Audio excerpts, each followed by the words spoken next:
ngaturke tembang klasik lawas suwe ra ditokke. Nggih, napa wae. Nganggo bawa sak tembange, nah cukup tembange Melati Rinunci. Ya, Nggih. Tembang lawas, kaya apa? Diwasakun redeg Mas Dar Malik, Mas. Dadi iki kudu gemati karo barang lawas aja lek entuk sing anyar sing lawas lho dilalek iki aja. Niku manuk manyar sesuai dawa. Terus Entuk sing anyar lali sing tuwa. ah, mergo lumadine sing anyar ki mergo anane sing tuwa kuwi. Diarani barang anyar ki mergo ana sing lawas. Nggih, Pak. Nek kala mangsa sing lawas ki regane ya larang. Napa nggih, Pak? Lho iya bedah ki sing lawas-lawas ya larang. Oh, nggih, nggih. Unik barang antik nggih, Pak. Iya. Nggih. Ya, coba. Kakakku. Ya.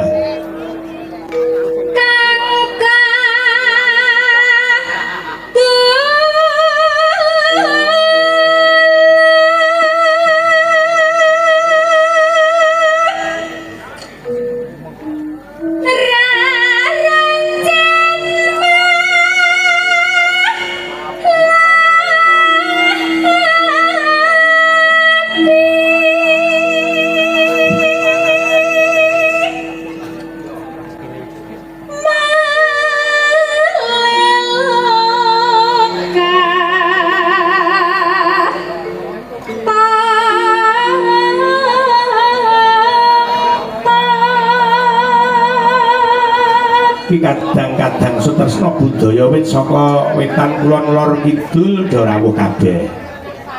Nggih, ngaturaken sugeng rawuh, sugeng mirsani Sekar Gadung Indonesia. Mas Mulyani sak rombongan saka Ngancar. Nggih, Bapak Mujianto ugi riyen sing saka sampun Poso nimbali nggih, Klaten. Pak.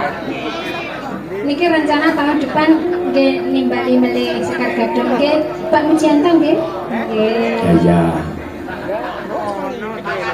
Disnatalis ya.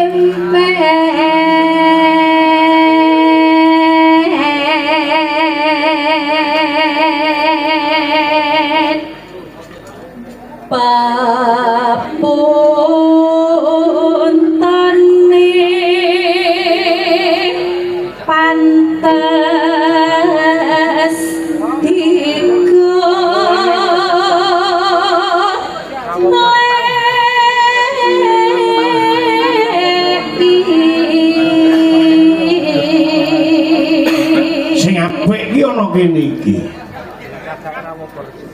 Napa, Pak? Iki sing arepe iki sing apik. Ya, iki.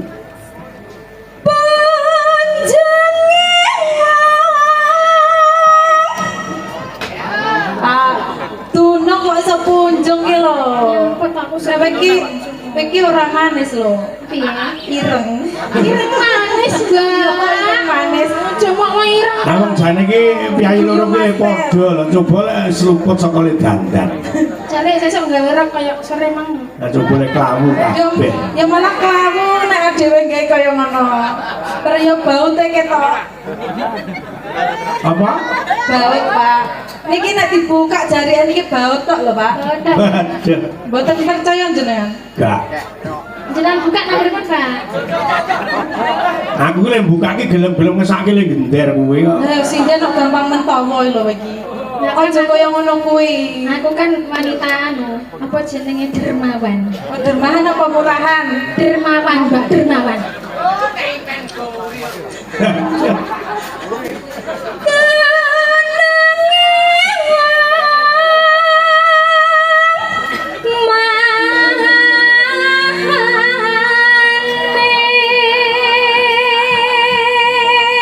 Engkang aweh wuyung.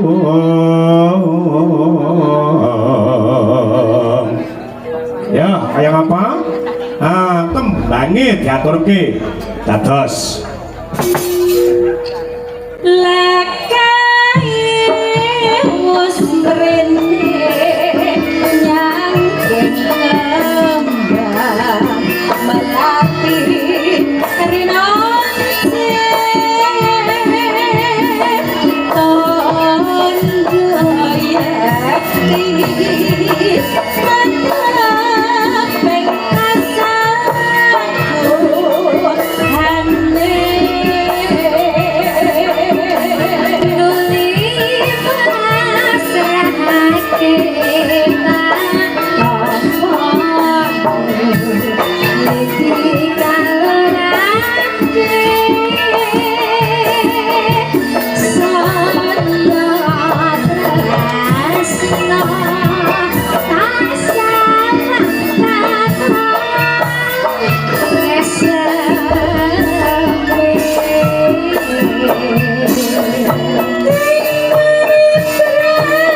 Yang apa? 14 ke mari kangen.